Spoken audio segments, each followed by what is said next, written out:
In today's video, I'm going to teach you how to import a file as a layer in Adobe Acrobat Online. To get started, open Google Chrome and go to the Acrobat Online dashboard. Once you're there, give the page a moment to fully load so you can clearly see the main workspace and navigation options. This is where you'll manage your PDF and access the tools needed for layering content. Next, upload your existing PDF file. This is the document you'll be working on as your base file, so make sure you choose the correct version before moving forward. After the upload finishes, open the file and wait for the editor interface to appear.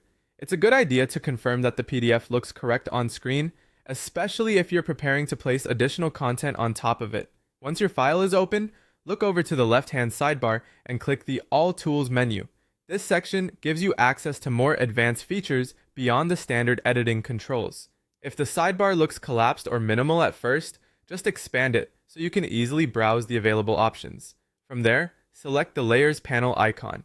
This is the area that lets you work with structural layers inside the PDF. Layers are useful when you want to place extra content into a document while keeping it separate from the original material. That makes it easier to manage visibility and organization, especially in more complex files.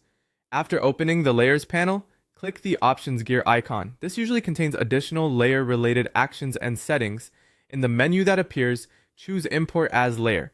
This option allows you to bring in another file and place it into the current PDF as a separate layer rather than merging everything directly into the base content. Now select your secondary file, which will be overlaid as a new structural layer.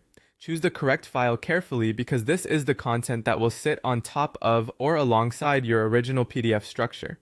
Once imported, Acrobat will add it as its own layer, helping you keep the document organized and easier to edit or review later.